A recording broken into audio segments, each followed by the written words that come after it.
Welcome to the Discover Montcalm podcast, where we're going to take a look at the communities, the businesses, the attractions, and the people that make up Montcalm County.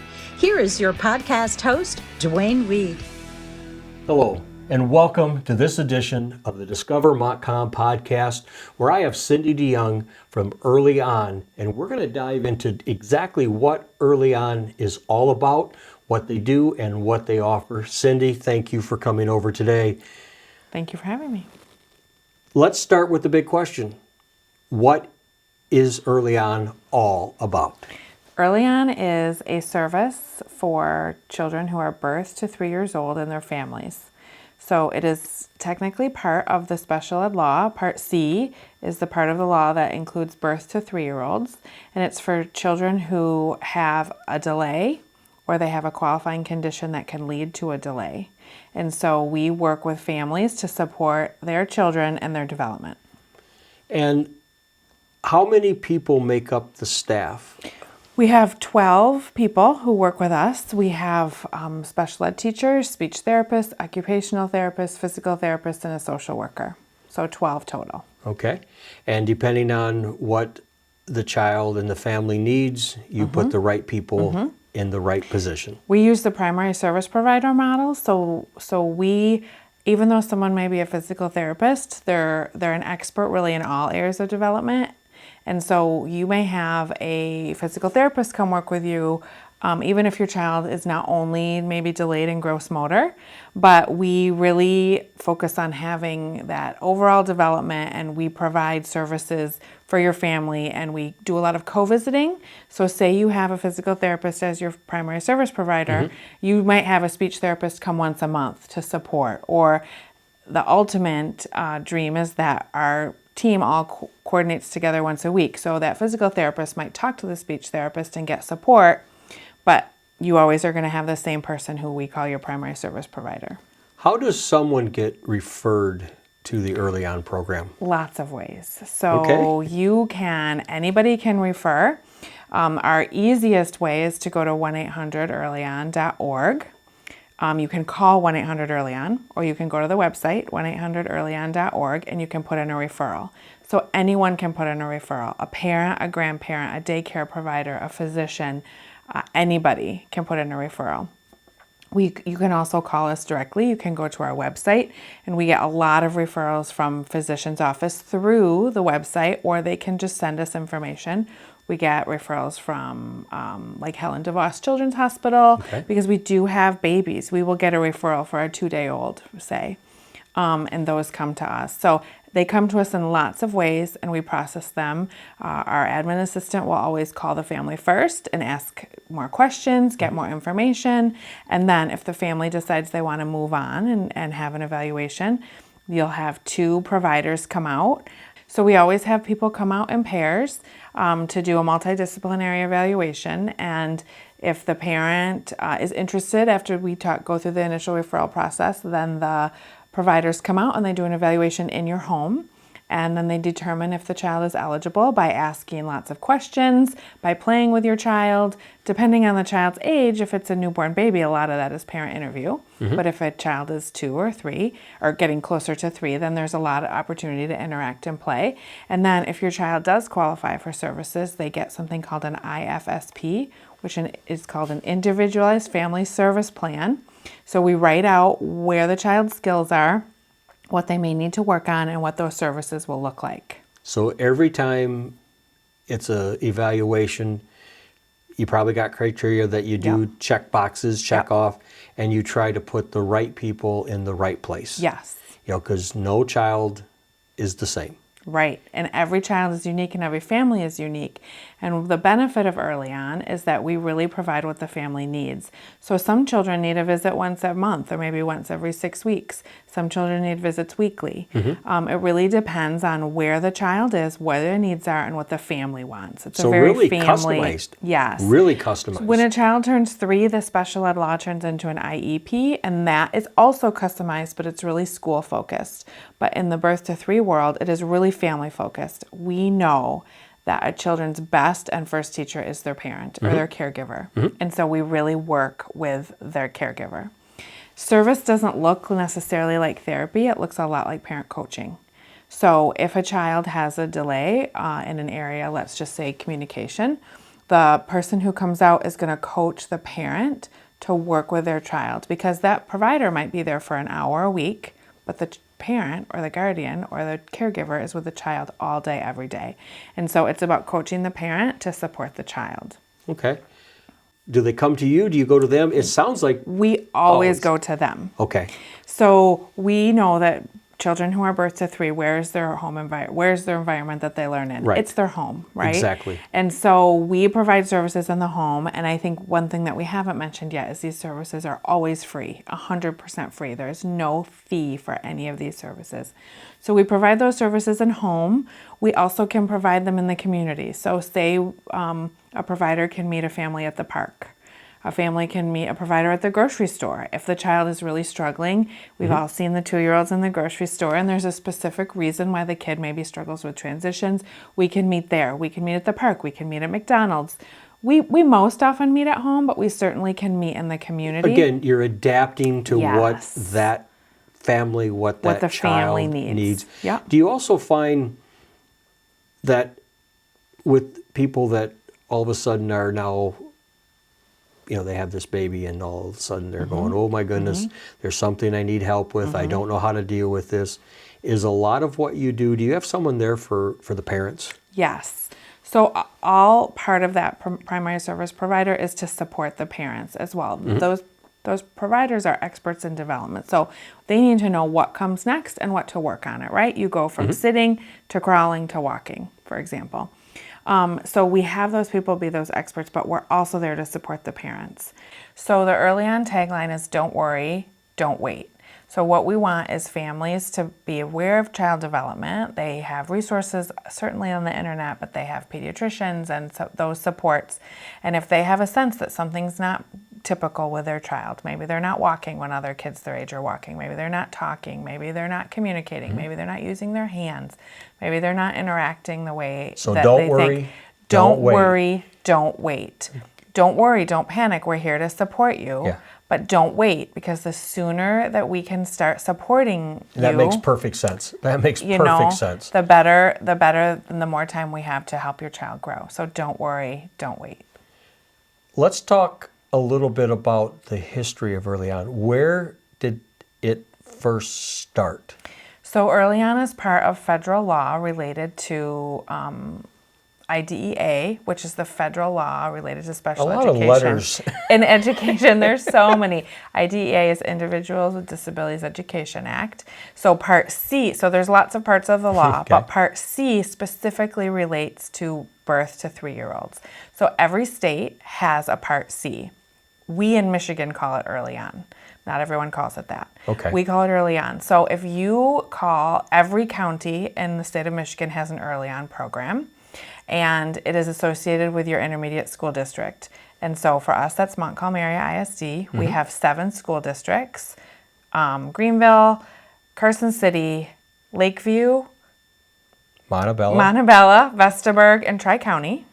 Central Montcalm. And Central Montcalm. There we Thank go. you. Those are our 7.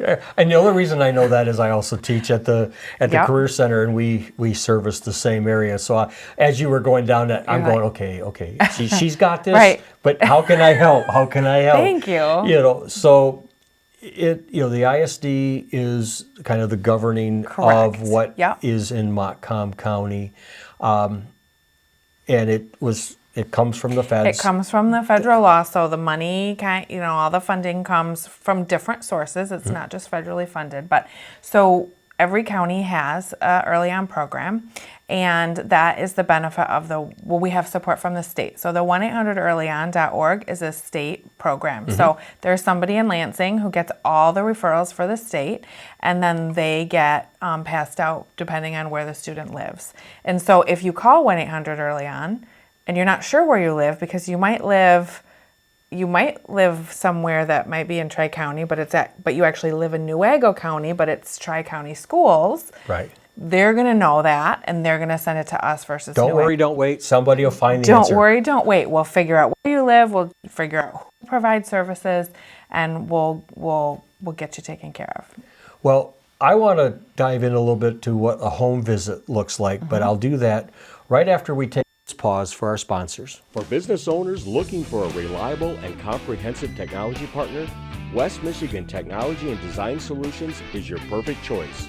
From managed IT, website design, website hosting, and consulting services, West Michigan Technology and Design Solutions can be found at WMTDS.com or by calling 616-485-7600. Custom Design Solutions and Busy Bee Embroidery and Gifts is located at 2999 South Sheridan Road, just south of Stanton, and is your one-stop shop for your embroidery, vinyl, screen printing, and engraving needs. Go to cvsd.com or call 989-261-7446. Established in 1984, DW Video is your film and videotape transfer specialist. They design websites and business videos that tell and share your story. dwvideo.com, 231-250-9624. Now back to our podcast.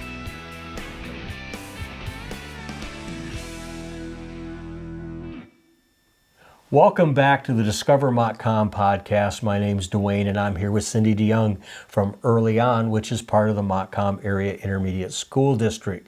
Boy, we got a lot of pieces there. The Discover Montcalm podcast, you can get us on YouTube, you can get us on Instagram and Facebook, as well as discovermontcalmpodcast.com. You can check out all the episodes. Want to talk a little bit about what does a home visit look like if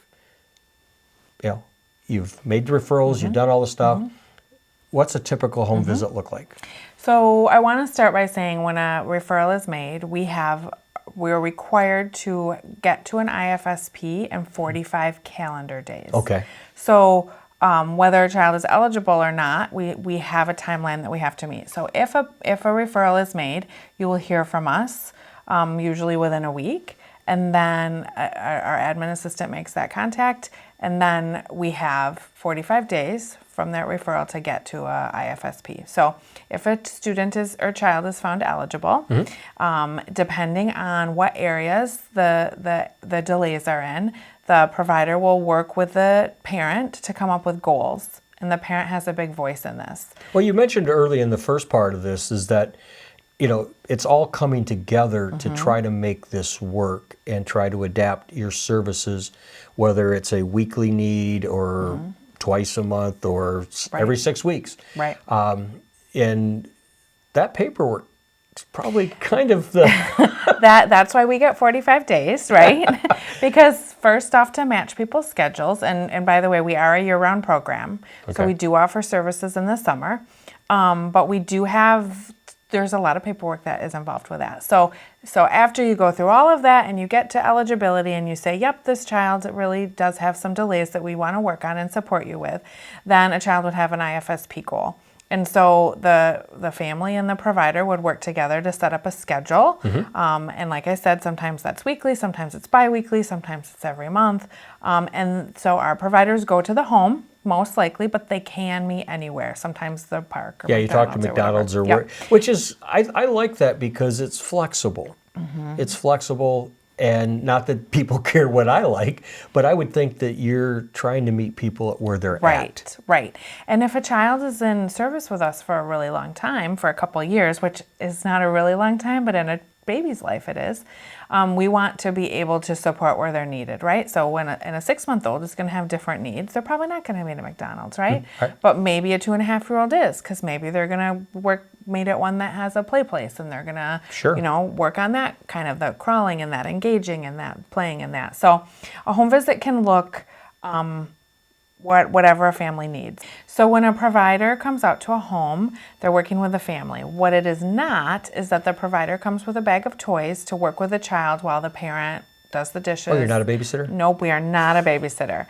We are not there to provide therapy for the child. We are there to coach and support the family in working on the child's development. So a provider will come out. They may bring toys, they may bring books, but they will most often leave them. with a family, either to borrow or sometimes to have. We give out tons of books and toys every year for families. I know, I've been at the Career Center and I've seen you in the resource room, and everybody from all over the county is there, and on one wall is just a bunch of toys. I've been thinking about taking some, go back to my classroom, but You're more than welcome to borrow. yeah. But that's where you all come together for additional training as well. Yep. I mean, we have so many resources to share with families. So when they do come out, they might bring a book or a baby or a stroller or a ball or whatever it is that the family needs support on. And then they work with the parent to talk about, hey, how could you use this? They might demonstrate, they might play with a child and then give the ball to the parent, and then they go back and forth and they might coach. As we know, a lot of kids this age sometimes have difficulty with some behaviors or transitions, and so sometimes a provider might be there to help support and coach a parent through a hard transition. We often work to support like picky eating. We don't do feeding therapy, but we do support toddler eating. And baby eating, so we might come at lunchtime. So the provider might tell the mom, hey, get your typical lunch out, I'll be there, and I'll give you ideas of how to increase communication or fine motor or any of those things through routines. and trying to make it fun. Trying to make it fun and trying to make it part of their daily life. Working with your child and supporting your child is not an extra. It's not now it's time to take the 15 minutes to do this. It's how do we build this into your everyday, because you're with your child every day. Wow, so customized, so needed for that demographic that needs your services. Going to change topics here just a little bit. I know that you're not from Montcalm County. You don't live in Montcalm County, but you work in Montcalm County.